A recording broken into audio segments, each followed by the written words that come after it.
Muy buenas, vamos con el tema de derivación e integración numérica, ¿vale? Vamos a ver, este tema tiene pues evidentemente dos partes bien diferenciadas. Por un lado tengo la derivación numérica y por el otro lado la integración. A ver, derivación numérica es lamentable, es malo, es horrible y funciona muy mal, ¿vale? Pero bueno, hay que verlo. La idea sería básicamente, vamos a coger nuestra definición de derivada con el límite y me voy a cargar el límite. Entonces, si me cargo el límite ya no es igual. Lo que vamos a tener es una aproximación, ¿vale? Se supone que este delta de x es pequeñito, de hecho lo estamos haciendo tender a cero en el límite, pero si no llega a ser cero, es muy pequeñito, pero no es cero, entonces no tendríamos el valor exacto, por eso la aproximación. Entonces depende de ahora lo que hagamos con este delta de x, con este diferencial, vamos a tener tres fórmulas: progresiva, regresiva. Bueno, depende de lo que hagamos con eso, dos fórmulas: progresiva y regresiva. Si yo le hago que la delta de x es h, pues tenemos que es f de x más h menos f de x partido por h. ¿Vale? Y vamos a tener un error que es h medios m2. Este sale del polinomio de Taylor de segundo grado. ¿Vale? Lo tenéis aquí. Yo tengo el polinomio de Taylor de segundo grado, entonces f de x más h es f de x por f' por delta de x más f segunda por tal. Entonces, si yo hago el f de x más delta menos f de x partido por delta de x, os sale el f'. Y el error sería derivada segunda, que es m2 delta de x al cuadrado, que es lo que hemos llamado h, y el 2, ¿vale? Uno de estos se nos va porque al mandarlo para el otro lado el delta de x se lo quito uno aquí y otro aquí, ¿vale? Por eso me queda solo una h. ¿Vale? Cuidado con eso. Esta es la cota del error. De aquí saco el m2, el 2 y el delta de x. Podríamos hacerlo con 3 y sacaríamos el siguiente, ¿vale? Luego, si nosotros cogemos y le cambiamos la delta de x por menos h, pues aquí tendríamos que es f de x menos h y abajo es un menos h. El menos de aquí lo gasto en poner aquí el más y aquí el menos, y entonces me queda f de x menos f de x menos h partido por h. Tiene exactamente el mismo error, y esas serían diferencias progresivas y diferencias regresivas. Las progresivas, ¿qué hace? Si yo quiero calcular en un punto, ¿vale? Recordad que aquí normalmente no voy a tener funciones, voy a tener una tabla de datos. Entonces, si yo quiero calcular la derivada en un punto, utilizo un dato posterior. Si yo sé la tabla en el 0,5 y en el 0,6, ya que me dicen que aquí vale 1 y aquí vale 2, pues yo diría, ¿quién es la diferencia progresiva? La derivada en 0,5 es el valor de la función en 0,6, que es 2, menos el valor de la función en 0,5, que es 1, partido por h. ¿Quién es h? La diferencia entre 0,6 y 0,5.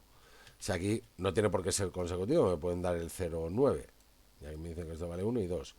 Pues sería de 0,9 menos 0,5 partido por 0,4. Sin embargo, la regresiva necesito la anterior. Entonces, para el 0,5 yo no podría utilizar una fórmula regresiva porque no tengo ningún dato. Lo mismo que para el 0,9 no podríais utilizar una fórmula progresiva porque no tengo más datos aquí, ¿vale? El 0,9 solo lo podría hacer con fórmula regresiva y el 0,5 solo lo podría hacer con fórmula progresiva. O sea que ahora, por ejemplo, tengo el 1,1, pues el 0,5 solo puede ser progresivo, el 1,1 solo podría ser regresivo y el 0,9 lo podríais hacer perfectamente con progresiva o regresiva, sin problema. De hecho, con el 0,9 podríais hacer una extra, que es hacer el promedio de las dos, de la progresiva y la regresiva, que es lo que se llama la fórmula centrada. La fórmula centrada básicamente lo que hace es coge esto, le suma esto y lo divide entre dos. Fijaros que si sumáis esto más este con este se nos va, porque es como un denominador, y que queda f de x más h menos f de x menos h partido por h, y como es partido por 2, ese 2h. Y la fórmula del error sale de ahí. que sale hacer la misma idea con el polinomio de tercer grado y luego un polinomio para la derivada. Ese es un poco más lío, pero bueno, se llegaría igual. Pues estas son las tres fórmulas que hay que saber: progresiva, regresiva y centrada, ¿vale? Con sus cotas del error, pues si nos las piden.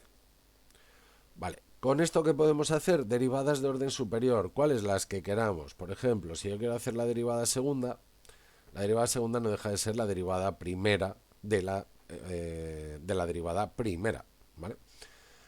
Entonces esto podéis utilizar una fórmula progresiva, regresiva, lo que queráis, y luego para cada una de estas derivadas podéis utilizar fórmula. Por ejemplo, aquí utilizo la progresiva, luego para este utilizo la regresiva, para este utilizo la regresiva también, porque cada uno lo estoy restando el anterior, ¿vale?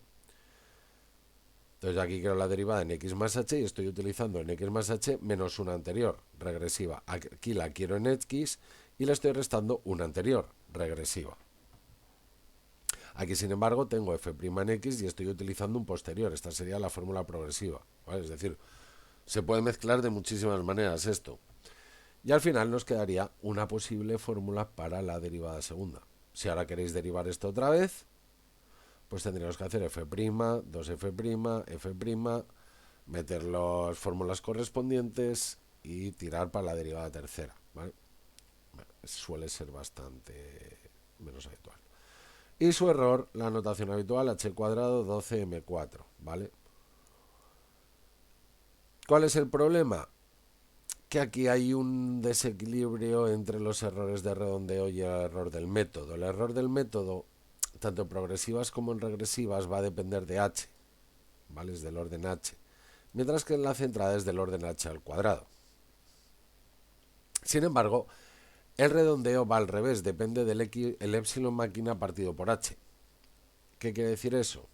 El redondeo es epsilon máquina partido por h y el método depende de h o de h al cuadrado. Entonces, lo complicado es encontrar el equilibrio, porque si digo, bueno, hago una h muy pequeña para minimizar el error del método.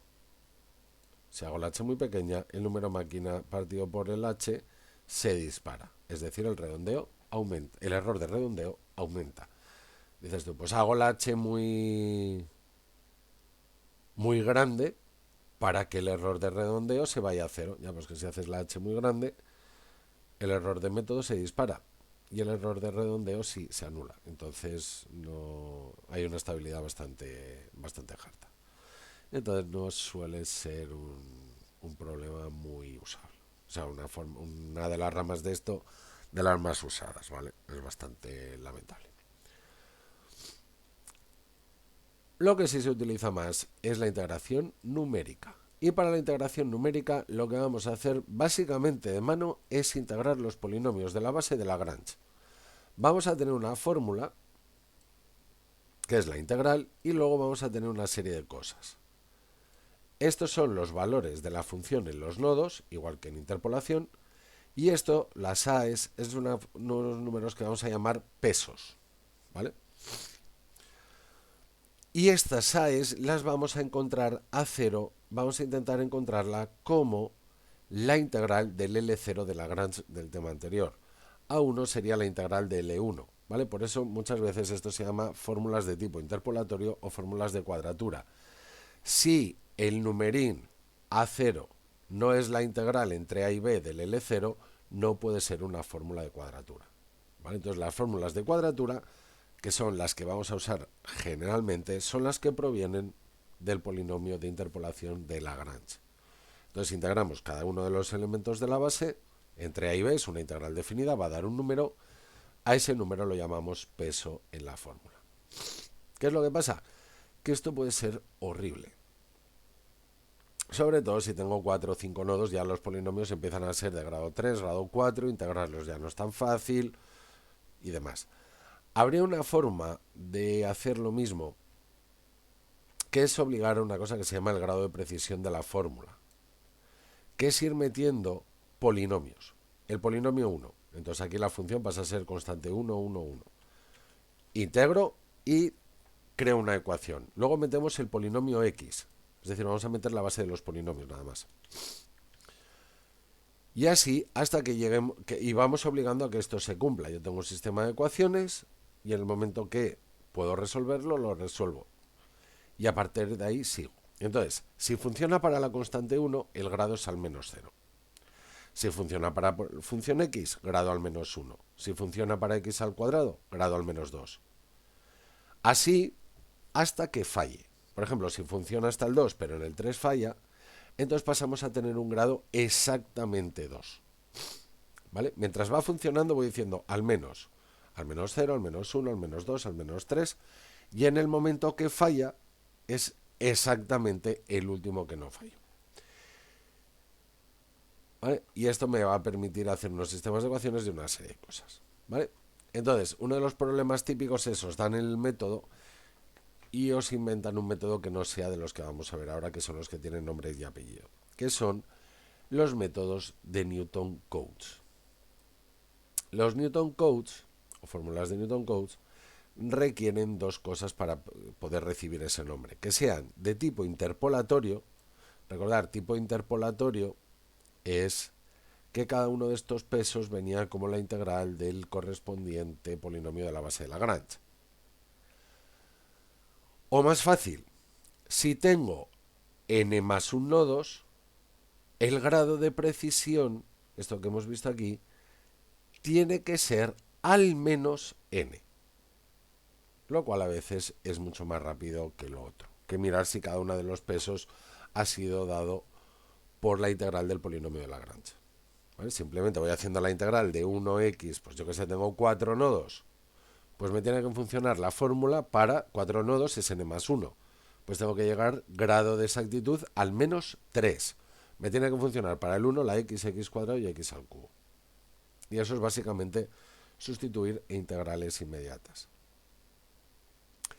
Y la segunda condición para ser un Newton Cotes es que los nodos sean equiespaciados. Vale, cuidado con las fórmulas de Newton Cotes, que las fórmulas de Newton Cotes pueden ser cerradas o abiertas, ¿vale? La A y la B, que son los extremos del intervalo de integración, esos tienen importancia siempre. Sea abierto, sea cerrada la fórmula. ¿Qué quiere decir cerrada? Cerrada quiere decir que el primer nodo es la A y el último nodo es la B. Y luego por el medio, es decir, ya tenemos dos que son los de los extremos y luego puedo tener más. Si a mí me dicen una fórmula cerrada con dos nodos ya serían AB, paro. Pero me pueden decir que haga una fórmula abierta. La fórmula abierta con dos nodos, pues cogeríamos dos nodos aquí dentro. Para que sea de Newton Cotes, estos dos nodos que dices, vale, estos dos nodos van a estar siempre equiespaciados, ya, pero tienen que estar también equiespaciados con los extremos, aunque los extremos no funcionen o no los vaya a usar. Es decir, si yo tengo que los extremos son el menos 1 y el 1, y me dicen, dame una fórmula abierta de dos nodos, y luego me preguntan, ¿es Newton Cotes? Y yo le doy el menos un medio y el un medio, esto no es Newton Cotes, porque este trocito es un medio, este trozo es 1 y este trocito es un medio. ¿Vale? Entonces puede ser de tipo interpolatorio, eso nadie lo niega, pero como los nodos no son equiespaciados, no es Newton Cotes. Y ya os digo, los nodos tienen que estar, aunque este número y este no los vaya a usar, tiene que haber equiespaciado también con los extremos, ¿vale? ¿Y quién es el espacio? Fijaros que si yo quiero dos nodos en el menos 1, 1 y quiero una fórmula cerrada, pues básicamente la distancia h, ¿quién es? Pues h va a ser 1 y 1, 2, partido por, quiero dos nodos, que es n más 1, la n vale 1. Entonces el hueco vale 2, justo, dices, vale, no teníamos que haber hecho eso. O sea, ya se veía claramente que el ancho era 2.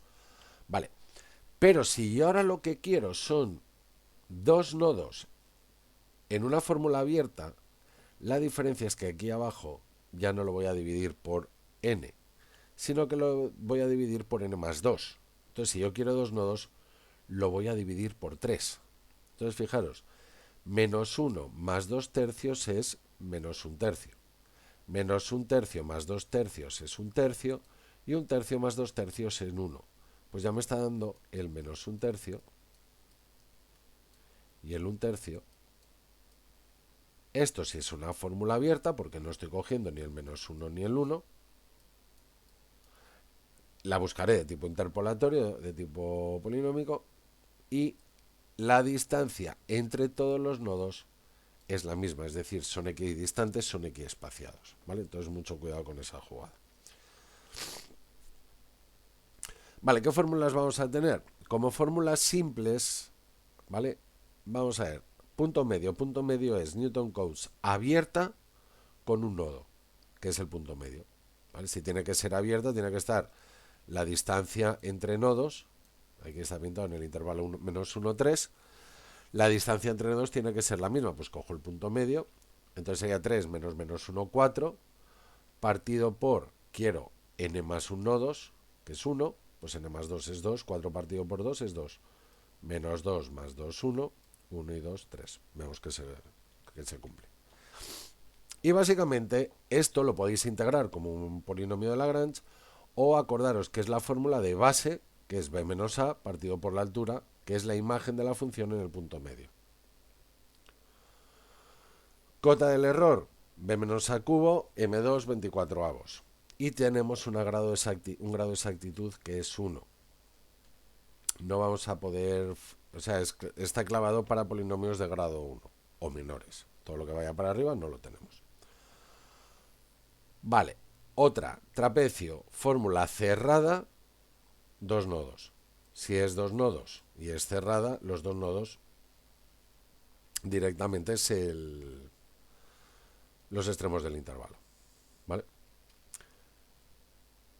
Y la fórmula también se puede sacar utilizando Lagrange, se puede utilizar sacando orden de exactitud o acordándonos de el área de un trapecio es base, que es b menos a, por la semisuma, por eso está dividido entre dos, por la semisuma de las alturas, f de a más f de b. ¿Vale?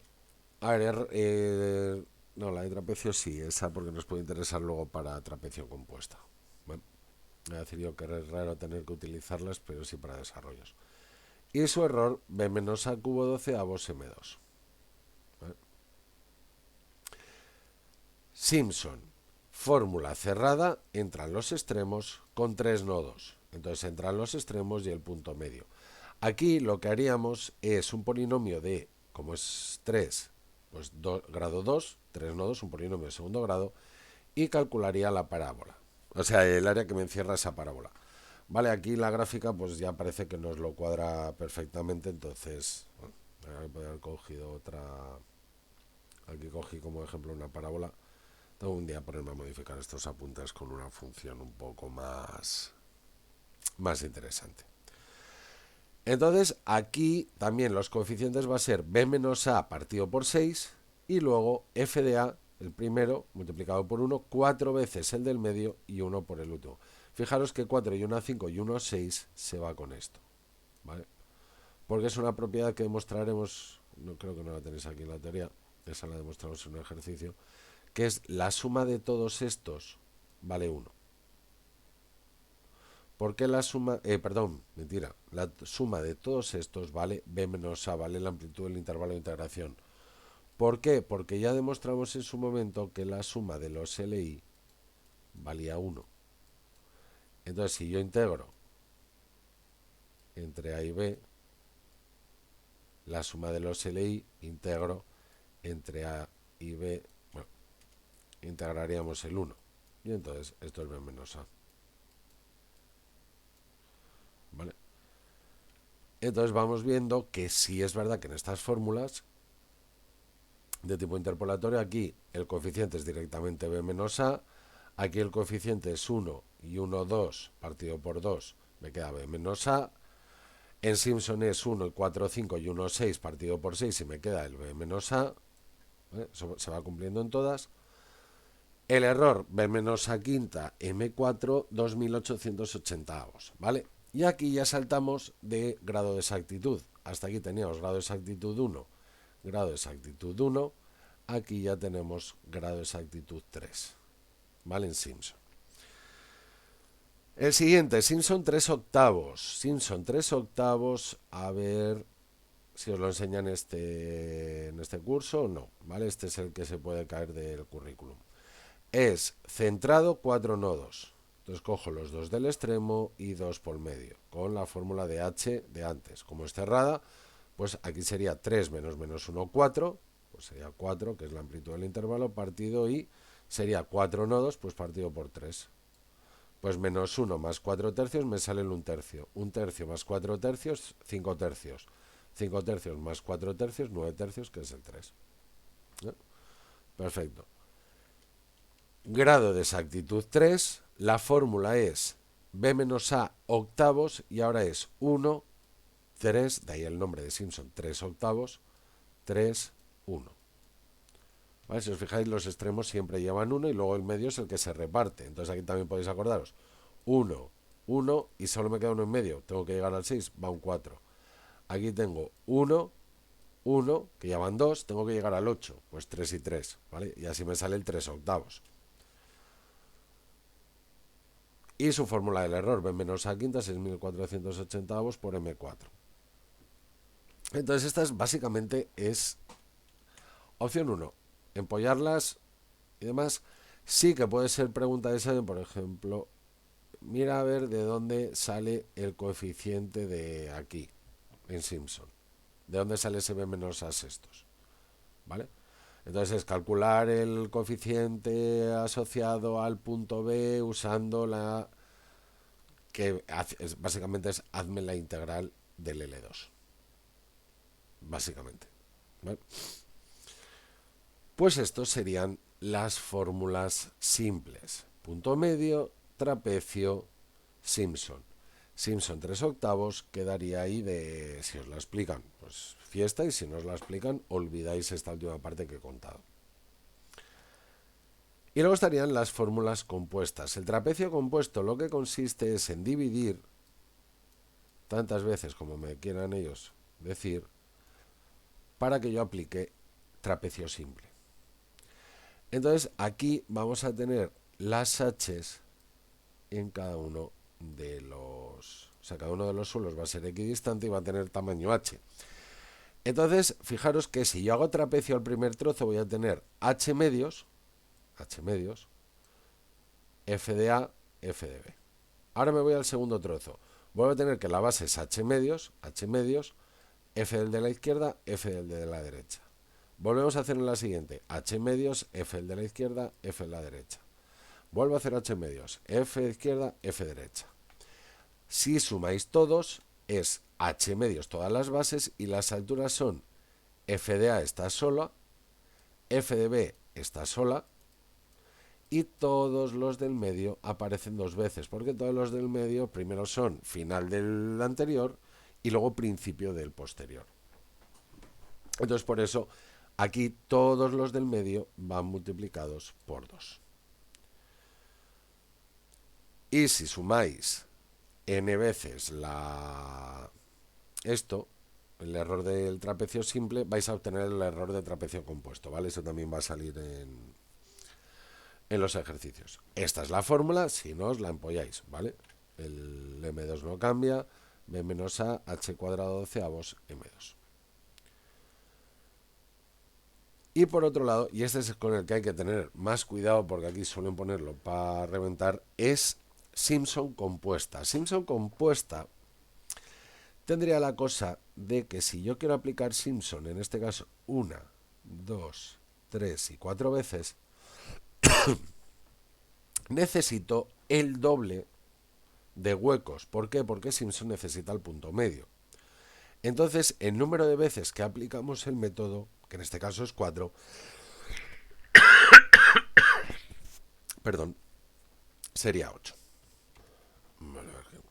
Un ataque de tos ahora, horrible. Son las cosas del directo. Vale, entonces, lo que estábamos hablando, yo hay un número de veces que aplico el método. El método en este caso lo aplico 4 veces. Pues eso es la m. De aquí. La n, que es el número de huequitos, que son los que me van a dar esto, tendríamos la h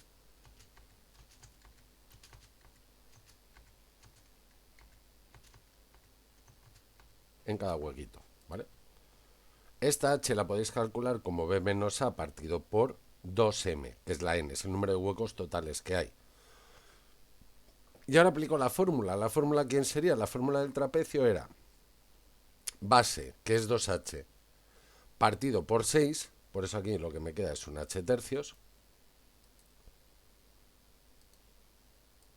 ¿Vale? Ese h tercios es 2h partido por 6. Y luego, ¿cómo iban los números? Los números iban 1, 4, 1. ¿Vale? Y ahora volvemos a poner 1, 4, 1. Y ahora volvemos a poner 1, 4, 1. Y volvemos a poner 1, 4, 1. ¿Vale? Entonces resulta que es h tercios por 1, 4, 2, 4, 2, 4, 2, 4, 1. Siempre es 1, 4, 2, 4, 2, 4, 2, 4, 2, 4, 1. Siempre acabáis en 4, 1 y empezáis en 1, 4. ¿Cómo se refleja eso? Hombre, a nivel teórico, fijaros que el 4, o sea, el primero es x0, x1, x2, x3, x4, x5, x6, x7. Los impares llevan el 4, pues lo representamos con los impares. Y los pares, que son el 2, el 4 y el 6 en este caso, pues lo representamos con esto. Entonces hay que tener cuidado con dónde empezamos a contar. Yo el par empiezo a contar en el x2, ¿vale? Porque el x0 es el de A, ese va por libre. Entonces los pares empiezan a contar en x, el x0 está fuera, el x1 en x2. Pues le tenemos que empezar a contar en 1. Y el último que acaba es, esto es el 1, 2, 3, 4, el 5, el 6. Porque el x8, que es el último, es la b. Pues si acabo en el 6, y aquí la m es 4, pues acabo en m menos 1. Y en los impares empiezan a contar en el 1, pues como yo aquí he puesto 2 y menos 1, 2 menos 1, 1. ¿Y dónde acaban? En el 7, en el x7. Pues si yo le meto aquí el x7 más 1, 8, entre 2, 4, pues acaban en m, que es el 4. ¿Vale? Entonces sería una forma de recordarlo. Y su cota del error, b menos a h cuartos, m4 partido por 180. Vale, aquí fundamental. Como la m es el número de veces que aplico y la n es 2m, la n siempre es par. Y si la n siempre es par, el número de nodos de Simpson compuesta, que es n más 1, es impar siempre. ¿Por qué lo digo? Problema típico. Calcúlame el número de nodos necesarios de Simpson para un error más pequeño que 10 a la menos 4. Por poner un número. 10 a la menos 6, 10 a la menos 20. ¿Yo qué es lo que voy a hacer? Voy a coger aquí y voy a intentar sacar la n. ¿Vale? Con las fórmulas habituales voy a encontrar el m4, h lo vamos a sustituir por lo que vale, b menos a partido por n, y yo encuentro la n. Y hay un problema, que aquí, si a mí me sale esto, que normalmente vienen la mayor parte preparados para que nos llegue esta situación, nosotros aquí, ¿qué diríamos automáticamente? Dices, esta me la sé, pues n es el primer natural mayor que 2,3, n vale 3. Y si decimos eso, la hemos liado, la hemos cagado. ¿Por qué? Porque la n nos llevaría, esta n nos llevaría a que n más 1 es 4. Y Simpson compuesta no puede tener nodos pares. La n tiene que ser el primer número par, que supera 2,3. Entonces la n en este caso sería 4. Y entonces el número de nodos sería 5. Y eso sí. ¿Vale? Entonces mucho cuidado con ese detalle, que es quizás la mayor punto de trampa de este tema, porque el resto ya veis que es muy sencillo, o sea, fórmulas y poco más. Aquí es donde pueden ir a pillarnos un poco más. Vale, Pues esto es todo el tema, ya no hay más, ¿vale? Este era cortito, es un montón de fórmulas, eso sí es verdad, un montón de fórmula, error, fórmula, error, fórmula, error. A nivel teórico, harto pocas cosas, alguna demostración que pueda haber por ahí, pero sabiendo bien lo que es el grado de precisión, cómo se calculan los pesos y demás, no hay mucha más historia. Hombre, me pueden mandar desarrollar, que ese no lo he hecho aquí, el punto medio compuesto. Pero bueno, es la misma idea que este, pero sin ser mucho más fácil, porque es el punto medio en cada caso, pues es el ancho del intervalo, que es 2h, por la altura. F de A medio, F de X1, F de X2, F de X3, pues los impares y ya está. Vale, pues nada, lo paramos aquí y nos vemos en el siguiente vídeo. ¿De acuerdo? Venga, hasta luego a todos.